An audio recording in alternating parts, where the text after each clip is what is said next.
Oh, another one. I didn't meet you. Hi. So you three guys, This right? is Konstantinos, yes. So 3 guys. Okay, good. Λοιπόν, καλησπέρα ή καλημέρα, ανάλογα πότε μας βλέπετε ή πότε μας ακούτε. Είναι άλλη μια φορά μαζί σας η Μυρωδιά της Σπυριάρας. Μιχάλη, καλησπέρα. Καλησπέρα. Και είναι πάρα πολύ μεγάλη η χαρά και η τιμή που έχουμε μαζί μας τον GM της Bayern Μονάχου, τον γνωστό Μάρκο Πέσιτς, ο οποίος προφανώς είναι ένας από τους βασικούς ανθρώπους στην Ευρωλίγκα τη συγκεκριμένη περίοδο και είναι πολύ μεγάλη μας χαρά που τον έχουμε μαζί μας. Μάρκο, hello. Thank you for the acceptance of our invitation. You're very welcome, very welcome. Να πούμε μαζί μας, μπράβο, πες το, Μιχάλη. Τον Κωνσταντίνο τον Χριστοφή από τους 50 Shades, τη σελίδα τη γνωστή, τον φίλο πλέον Κωνσταντίνο. Καλησπέρα, Κωνσταντίνε. Καλησπέρα, παιδιά. Hello, Marko. I'm excited to be here with you and let's have a nice talk. For sure. Very happy to be here. We all remember the left-handed sharpshooter who played for Iraklis back in 1999. And what an amazing team you had back then. With Chatzivrettas, Marko Pešić,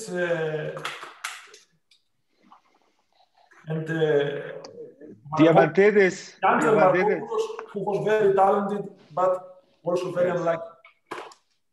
Yes, we had also Diamantidis and Papadopoulos and the great American players. Buck Johnson. Byron Dinkins, Buck Johnson. My big love, Buck Johnson. He was unbelievable. I can tell you stories about him. He was great. Then we had Sasha Hoopman. Oh, and yes, then, yes. unfortunately also Pete Sauer, who also passed away some years ago. Yeah, and we had a great coach. We had Shakota as coach. We had a really good team. Why don't you tell us one story? Because we love unheard stories. So I would like to have a story from you about Iraklis. Yes. Whatever is not so much painful. Maybe we should not embarrass other people. The strongest memories from this year. Yeah, well, I'm following. You know, they play today, right? The Greek Cup. Yes, the Greek PAOK, Cup game. Yes. They play against PAOK. So my first, actually, versus PAOK was your first game in Greece. Actually, the cup game against PAOK was our first season game, official season game in the old. What was the name? Alexandria Arena. Alexandria Melathon, yes. Yes, and I had, back then, I don't know how it's now. Back then, the rule was that in cup games, you can have a half fans. You could have half of the arena was Iraklis and half arena was PAOK fans. So I had my now wife, back then girlfriend, and 2 very good friends from Berlin to visit me in Thessaloniki, and they came to the game. And when the game started, they were all gone. I came to warm up and they were gone. So I didn't know where they were. And only my wife stayed. So after the game, we won. It was an unbelievable game. We won, PAOK that year was an excellent team. I believe they made it to the finals of the Greek championship against Panathinaikos with Bill Edwards and Bazarevic and Victor Alexander. I think Victor Alexander, yes. They had a great team, but while we were in the locker rooms before the game started, then the fans start shooting rockets across the court. So the Germans, they don't know anything about this kind of atmosphere. They left home; they got scared. Okay, this is Balkan. So my wife, who is Serbian, she nothing special for her, but basically, I must tell you all around, I was very young when I moved to Greece. I was very young. I was 22 years old. I had a couple of other offers, 2 excellent offers from Italy. But my agent, who back then was Aca Rašković, he basically forced me in a positive way to go to Shakota and to Iraklis. But what I did not know back then was that... or I did not know Chatzivrettas. I didn't know. I knew him a little bit from junior teams, and Nikos was not in the A national team at that point of time, not yet, I believe. But I did not really know him. And when I signed for Iraklis, they told me, don't worry, you're going to play 25, 30 minutes and just come sign a contract, come, you know. And then I came, and then everybody was talking about Nikos. And I did not understand why. And that year, Nikos was the leading scorer of the Greek championship, as far as I remember, and the leading scorer of the Supporter Cup. So he was an unbelievable scorer. After that, he went to, I believe, from Iraklis to Panathinaikos, then to CSKA, and he had an unbelievable career. Mm-hmm. You know, I said Mitso, anyhow, and Lazaros, you know. But the competition in my position was extremely, extremely strong, you know, and it really helped me for when I left Iraklis for the remainder of my career. This year was very, very important. You know, Iraklis back then, I don't know how it's now. They had basically, they stopped paying after December, something like this. So it was really tough when you come from Germany and everything is not only on time, but 2 days before it's due. And this, you know, we did not get paid. I remember that. But the atmosphere in the team was great. You know, the atmosphere at Ivanafio still today, you know, is something very, very great. It's a very great memory about Thessaloniki. Thessaloniki always, up to the day, was one of my favorite city to be in, because it reminded me so much, although it's at the sea, it reminded me a lot of my birthplace, Sarajevo, which was a big city, but at the same time, not that big, you know, a student city with lot of things going on, you know. One thing that was excellent, because I know I came to Iraklis, I was big fan of Aris when I grew up with Yanakis, with Galis, with Konstantinos, Pixie, Viltier, and all these guys. Yes, and it's a pity. It doesn't have a team in Euroleague now. Yeah, no, true. But after the game against PAOK, they took me to Buzuki. Of course. Okay. Because you won. Yeah. Open air Buzuki, and I don't remember which one it was. And then the guy who was singing, everybody went crazy when he went on the stage. He called my name and called me up on the stage. And I'm like, what is going on? And there was this teammate of mine, Tassos, who was an unbelievable great guy. I must say, all the Greek guys were incredible that season. Great guys. Say, you have to go. I said, why should I go? And then I found out that the singer was Remos. And Remos at that time, he was something like a vice president or president of Iraklis. Yes, football. Yes. Yeah, he had something to do with Iraklis, and I didn't know who. I really didn't know who he is. After that, I learned. And then every time that I was in Athens, every time I had a chance to go to Remos, Buzuki, I would go. But who is Tassos? Is that Holopoulos, maybe? Well, how you say? Holopoulos. I don't remember his family name, to be totally honest with you. But he was in that generation with Markopoulos, Diamantidis, Chatzivrettas. Yeah. Let me ask you something before we go to Bayern. Your father is from Pirot. Okay, this is a small city near Bulgaria. Okay. Yes. Okay, because you said Sarajevo. I believe I thought you were born in Pirot or something like that. No, never. No, I was born in Sarajevo in 76. Like my mother, she is also born in Sarajevo, and my father came in, I believe, in 72 when he moved from Partizan Belgrade to Bosna Sarajevo back then. I think 72 it was. Yeah. Okay, tell me something about your beginnings in basketball. How did your father and this Yugoslavian very good generation influence your game? Because of course you are from a country, the Yugoslavia, who is maybe the best country in European basketball. Well, obviously I I was born into a basketball family. My father, everybody knows about my father, but my mother was also a professional basketball player, if you can call it professional back then. And she was one of the first Yugoslavian athletes who was allowed to go to play in a foreign country. She went to Switzerland and played for 1 year in Switzerland. So I was born into the basketball family.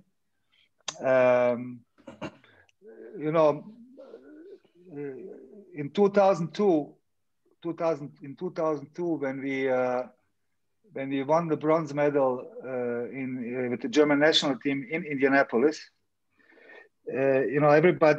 everybody has his dreams when he's doing something. Now, you for whatever you do, me for whatever I do now, but when I was a basketball player, my dream was always to win a medal. And always to win a medal with those guys who were this 85, 86, 87 generation of this golden generation of Bormio. From Bormio, yeah.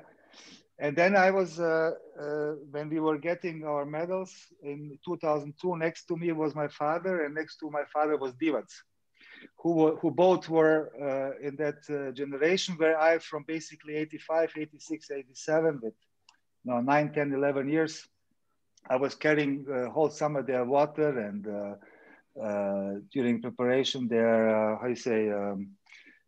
towels. I was preparing the arena when they fell down to clean and stuff. I was always with them for every summer for 2.5 months. You were you took part in the documentary, if I'm not mistaken. 250 steps. Διασταπεντές στεπενικά. Yes, I was. Yeah, because I was always basically with them. The child who helped the players and the coach, your father. Yeah. I basically helped more of the players than I did my father, because it took for them some time to see that they can trust me. So I was sent for special missions to do for them back then. And basically, it was always my dream as a child to do something what they did.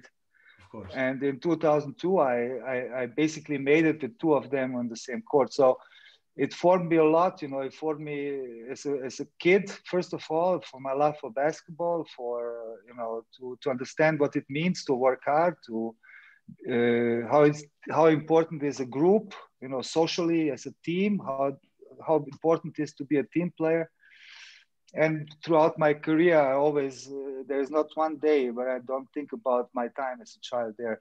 But above all, this is something that formed me, but my love to basketball definitely was something that I got through Dražen Petrović when he was, let's say 85, 86, 87, coming to Sarajevo, and my father was coach of Bosna, and then I would sneak out of school to watch the games, and he's probably the guy who in my generation of guys who grew up in basketball was the idol.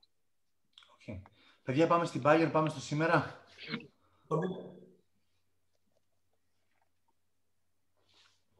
Κωνσταντίνε, μας ακούς? Ναι, λέω, ναι. Okay. Αν θες να κάνεις μια ερώτηση, να ξεκινήσουμε για την Bayern, να ρωτήσουμε κάποια πράγματα για το σήμερα. Okay. So I would like to ask you. I would like to transfer you to the present. That you are a general manager of Bayern Munich, and first of all, I would like to know what's your role compared to Daniele Baesi, who's the sport director of the club. What's your duties? What do you do in transfer policy, in the running of the club? What's your role? Well, basically, I'm let's say I'm the general manager, so I'm responsible basically for everything. But not only the sports department, but also for the marketing, for sponsoring, for the operations. Now, with the Audi Dome as an arena basically belongs to us, so you need to operate the arena also. We do that with our own event department. We are building a new arena and stuff like this. So basically, I'm responsible for everything that goes on the club. But very early I learned that for each department that we have in the club, you need to hire people that are much better than you. So then, what is now in 2000 and 4 years ago, I think Bayo is in his 5th season. Let's say 5 years ago, we did not have a sports director. So basically I was doing also his job back then, but the club grew and, human resources grew and obligations obviously grew. So we decided to bring an expert in that field, and then Bayo came as a sports director. So basically, he runs the sports operations, from the youth department up to the first team. So you picked the best, Daniel. No, if you want to be good, you have to pick better people than you are. Of course, because he assembled this great Brose Bamberg back in the day, so you knew who you hired actually. Yes, sure. What is your role in transfer? So when you bring a player, do you talk to him? Do you talk to his agent? No. Listen, there is not one decision we do in this club where only one guy decides. Okay, so we have a policy that every decision that we make, we sit down with the head of that department. So it could be also a decision in sponsoring, in ticketing, could be a decision in merchandising. But let's say in sports department, which is the most important, obviously, for you guys, Bayo through the whole season with his team is scouting players, right? He's making lists. He's going through his contacts. He's working basically the whole day. He's watching players, and then we sit down when we have to decide which player for which position. We sit down. We talk about it. We find out.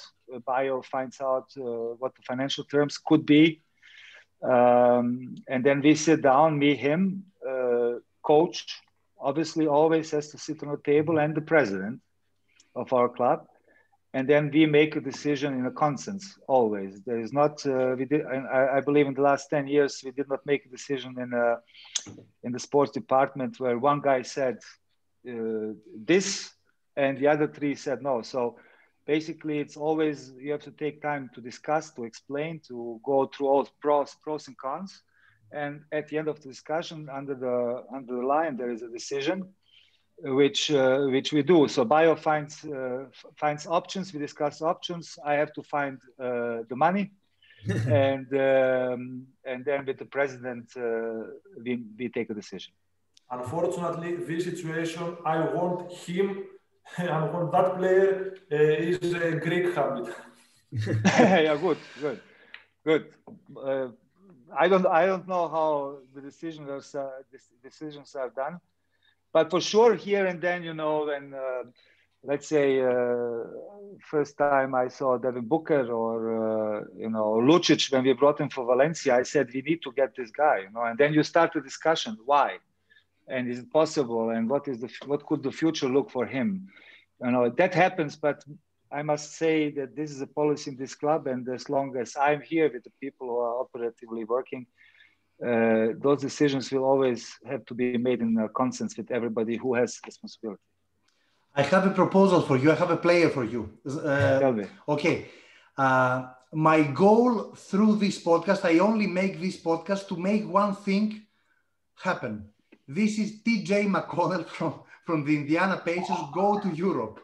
I don't know if you know him. Please, because you are the general manager of a big team, please bring TJ McConnell in Bayern. Please. I don't know if you know him. Okay. He will not leave the NBA, trust me. Back to reality. Okay. I know. I had to say it.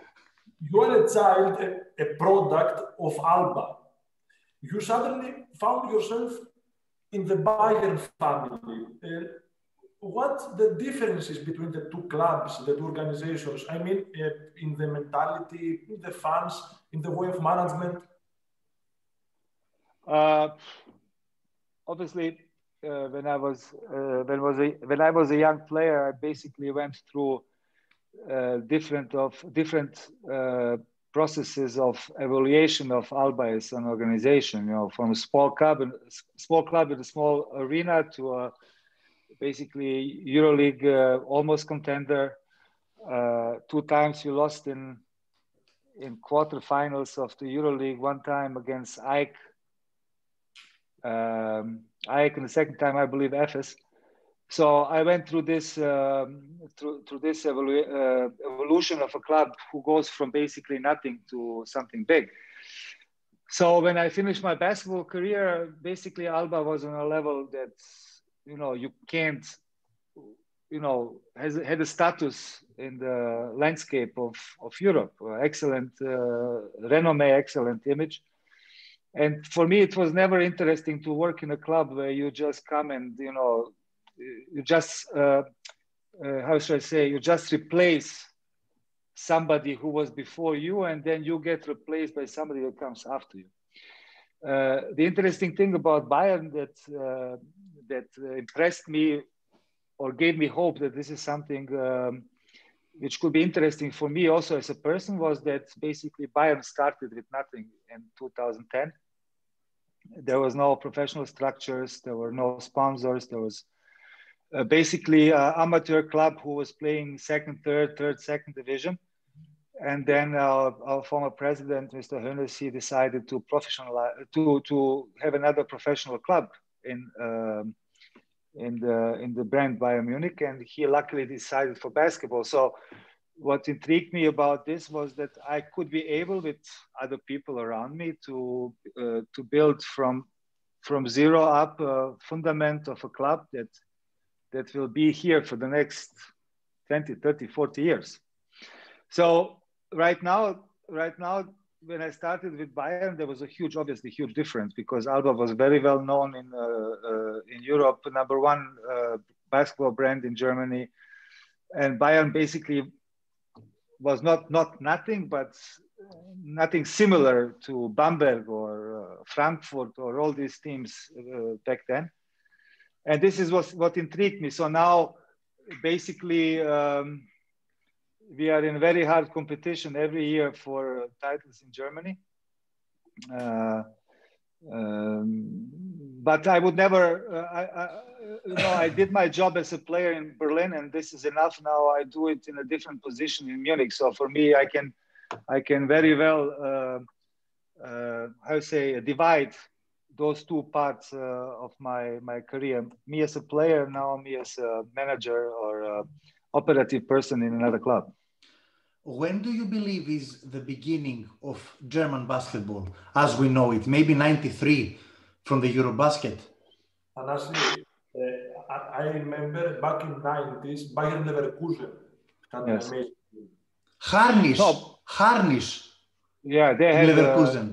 They had a great team. You know, Mike Koch, you know him, he played for Panathinaikos. Koch, yes. Yeah, Stefan Beek, Chris Welp, Canal Johnson, Chris Wheeler, Dirk Bauerman was coach. So they had a very competitive team. You know? And the tall guy with number 12, I don't remember his name. No, Harnisch had 12 in Leverkusen. Okay, somebody else. Sasha Hupman also played there for a year. You know, they had a really good team. You should not forget that back then only 2 foreigners were allowed.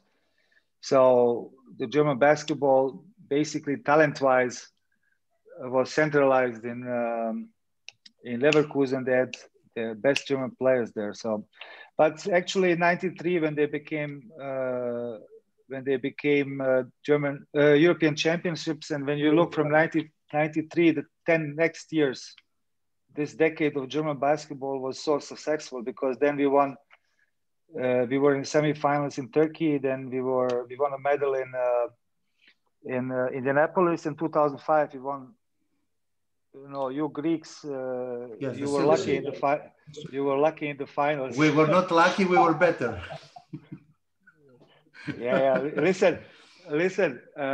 Mitso made this 3 at the buzzer against Rigaudot, I believe. Yes. Right. This was lucky. And then you had like 3-4 hours more to rest. And then 4 o'clock in the 5 o'clock in the morning in the hotel, we were on the side where in Intercontinental Hotel, now it's called a little different. There was a big space parking lot, and accidentally the Greek fans knew that we are on that side of the hotel and the Greek team was on the other side of the hotel. So there were a lot of cars parked, very, very noisy. 5 o'clock in the morning. But you have to accept that Serbians are friendly with us, so this had to happen. Well, I really thought after the World Championship and the European Championship in the 90s. When was in the 90s, where there were some frictions between Greek fans and Serbian yes. basketball national team, that they would not support Greece that bad, but basically everybody, 20,000 people were for Greece in the finals. Yes. I just Googled him. I was thinking about Hansi Gnad. Hansi Gnad, yes. Hansi Gnad, yeah. Okay, yeah, he was a tall, strong guy. Okay, how do you see EuroLeague this year? I mean, it is rolling with problems, but it goes on. About your expansion plans on a new arena. You said that you want to build a new arena because Audi Dome, okay, you own it, but you need to expand. What are you thinking? What are your plans? When do you plan to build it? No, the building is in process right now. You know, it started almost 12 months ago. You know, now all the fundament works are done. Now, as soon as the weather allows, where you guys? You guys in Thessaloniki or Athens? Where are you? I'm in Bosnia. Are you in Bosnia? And, okay, so you know the weather in Bosnia, it's snowing, right? It will snow tomorrow. It is going to snow tomorrow and all weekend. So it's not like in Greece. The weather is not like it's snowing outside. So as soon as the weather allowed, they're going to start putting up the walls and everything of the arena. So we hope somewhere in 2022, the arena will be finished. Okay.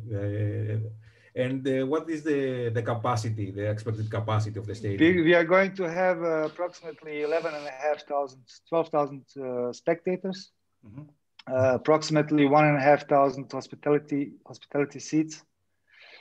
And we will obviously, you know, Audi Dome is our living room basically, because we don't only play here. We have our practice facilities here. Our offices are here in Audi Dome. But if you want to make new step and to develop, you know, to much stronger brand and much stronger organization, we need a big arena in order to also generate more income. You know, yes, of course. Because nobody is giving us money for free. Not even like the rumors in Europe are. Until today, the soccer team did not wire €1 to us. So everything that we do, we have to generate by ourselves. We have to have our own business. So basically, you know, having potential of double of seats in the SAP Garden, then in the Audi Dome should give us much bigger potential or possibilities to grow as an organization. And because you mentioned the football team, how does the fact that Bayern Munich has behind the brand name of the great Bayern Munich of the football department helps in order to achieve great sponsorship deals, to achieve great marketing deals, to attract new fans to support for your club? How easy or difficult does that make it for you? No, I would lie if I would say that it does not help, but it does not help. You know, it helps. It helps the image. Obviously, you know, it is a very, very strong brand. The logo of Bayern Munich is, you know, famous in every angle of the world. So I would lie if I would say it doesn't help us. But still, behind this, there has to be work. You know, there has to be, you know, there has to be. You know, nobody is going to give you money just because you're a brand. So yes, you have to deliver something. You know, when I started in 2011, we had 7 employees. working in the back office. Now we are around 60.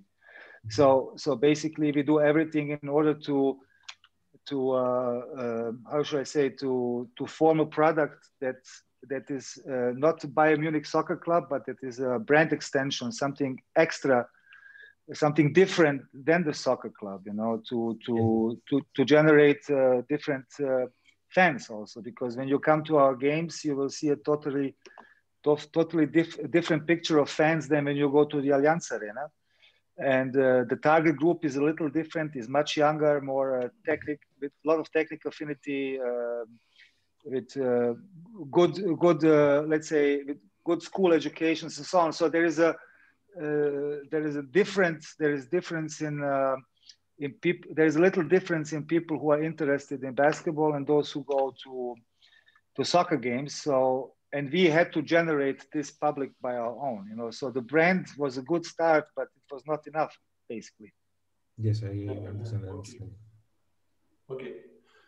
How do you evaluate the Bayern Munich, your team this year?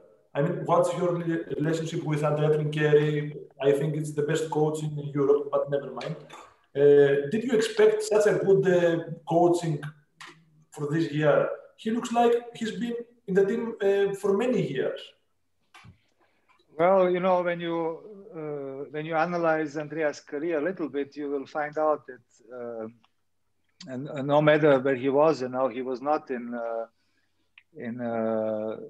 the most famous clubs in Europe. He was not in Maccabi or Madrid, or, you know, and everywhere where he was able with the material that he had to do something special, you know, in Cantu, in Bamberg, in Kazan. He did an excellent job in Partizan.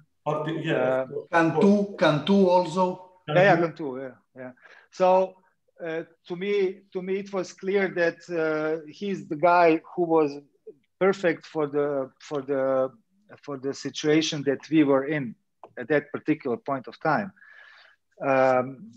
I also believe that he was very intrigued to come to Munich, you know, to work with again with Daniele, and to work for the organization as Bayern Munich.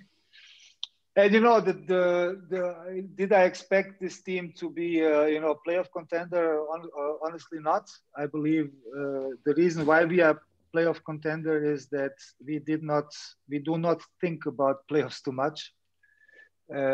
The only thing that we wanted to do is to be very competitive, and to have a mixture of players who are not only talented, but maybe a little bit forgotten or very hungry, you know. Yes. And we were very fortunate that we are very fortunate that we have a group of guys who, you know, above all are excellent people, and you know, have excellent character. You can see it in a lot of our games where basically we trail also on the road in the Euroleague by double margin, and then somehow we find a way to win. So this is also a sign for the character we have, and in combination with Andrea and his experience and his craziness, you know, his love for what he does, because his biggest quality is the love for what he does, you know, and he basically shines this to everybody else in the team. You know, it doesn't matter if it's assistant coach or a doctor or a physiotherapist or a player. And the mixture of these elements gives us a chance to maybe dream a little bit even about Euroleague playoffs. I think you succeeded with Paul Zipser. He fits very well with Lucic. Yeah, but Paul, you know, I know Paul since he's 16. Paul had big problems in Chicago in the second year with his injury. The whole year he didn't play, and then the year after that. So basically 2 seasons, Paul was out of competition and practice system. So last season he was his first year back, but I believe he played out of position last season. And our idea, and also this is why Andrea fits so good, is that Paul is basically a much bigger weapon on position 4 than he's on position 3, and he fits very well with Lucic, who can also play both positions, but But Lucha is more three than Paul, and but they can both at the same time play, change the position. So basically, both of them are a very good fit. Tell me, if you want to have a secret with Trinchieri, do you speak in Serbian? Always, because his mother is, I think, Croatian, and he speaks some mixture between Montenegro and Croatia. Yes, and he speaks excellent. He speaks excellent Serbian or Croatian. No, we always say, let's talk Yugoslavian, Yugoslavia. So that nobody is offended, yes. Nobody is offended. Yeah, I believe he's forcing a lot of Serbo-Croatian language because I believe he wants to stay in practice. But if we want to articulate us in a serious conversation, then we talk in Serbo-Croatian. Or Yugoslavian or whatever you want to call it. But I also talk to him, when Baezi and him talk, they talk in Italian. So and then you can't understand them. No. The problem is I can understand them very well. And then I start talking Italian to them. So they can't have secrets behind my back. Like for Roma, l'automatica Roma. Ah, proprio l'automatica Roma, of course. Marko, we have one more question. You can't leave the podcast if you don't tell us a Buck Johnson story. Listen, so first of all, Buck was an unbelievable player, yes. And I always thought that Iraklis was a great club at that time when he was in Iraklis, but I always thought that he is player for Madrid or big clubs at that time. I don't know why it didn't work out for him, or maybe he didn't want. I don't know where he was before Iraklis. Maybe he was also in Greece. I think he was in Turkey. He was in Greece, and after that in Turkey, and he came back for Iraklis, I think. I don't know. Yeah, something like, I don't remember. Anyhow, I did not know him very well. Okay. He spent his career because we have very rich and teams, very strong. But I remember that he was he could he had a face to the basket game. He could shoot for 3-pointers. He can post up. He had an unbelievable jump hook in the post up. But Lazaros was. He was a great guy, but he was, a little bit crazy when he was young. Great guy. Still today, when I see him, we hug and we talk about it all the time. So Lazaros back then was a guy who was always in the locker room, weight room. He was pumping weights. He always looked a little heavy, but Lazaros was also very, very athletic, right? So back then, I believe it was something like February or March in the season. We were not getting paid, obviously, and Shakota as a coach, he could not do much. So basically, we would practice once a day, and we would, he could not force anybody, but everybody was coming to stay in shape, hoping that we will get paid. And I believe we played. Although we had so many financial problems, we played an excellent season. So Lazar was, he was, before practice, he was very early. He was always the first one in the gym. He had a great work habit. And he was doing a lot of things with our athletic coach, who is now athletic coach of Fenerbahce Istanbul, Peja Zimonic. At the same time, Peja Stojakovic was practicing with us because there was a lockout at the beginning of the season. So So Lazaros came and said, so Buck was going in with the Everest sandwich, like walking into Ivanofio maybe 2 minutes before the practice start in a sweatsuit and stuff like that. He was eating a sandwich. So Lazaros said, hey, Buck, look, because there was a bet who can touch the backboard higher, jump and touch the backboard, who can jump higher. So Lazar said, look how I developed, blah, blah. So he jumped and he was way above the small box, around the rim. So Buck was laughing, and he was like, "Leave me alone. You know, I have other problems than blah blah." So Lazaros was provoking him, okay. And then Buck came, took a tomato out of a sandwich. In his full sweatsuit, he did not change, nothing. He jumped and stick the tomato on the very, very top of the backboard. Wow. No warm up, no nothing. He was an unbelievable athlete. I believe when he played in the NBA, he was either defensive player of the year or he was guarding fantastic Michael player. Jordan. He was guarding Michael Jordan. He was something like this, and he was a fantastic guy and also a fantastic player. Okay. Παιδιά, θέλετε να ρωτήσουμε τίποτα άλλο? Κωνσταντίνε. Ναι, εγώ θα ήθελα να ρωτήσω και το αναπτυξιακό της Bayern πιο πολύ. Πάμε. Έχουμε απλά ένα λεπτάκι γιατί πρέπει να τον αποσυνδέσουμε μετά. My last question is about your youth program in Bayern. I read it thoroughly and see some differences with some similarities and some differences with the similar program of Alba Berlin. What's the initiative behind it? Do you want to make something like find the new talents of Germany, something like to beat Alba Berlin system? What's your initiative? I don't. Alba Berlin is not competition to us. You know, we don't get up every day and try to be better than Alba. This is not our goal. Our goal is to be better than us yesterday. So we don't compare each other to nobody. So we don't compare us with Alba. Alba has a totally different approach to youth basketball because they are going in quantity. They have many teams. They have many youth coaches. I don't know how many kids they have. So they even have a girls basketball department. I mean, it's great, but we don't care about this.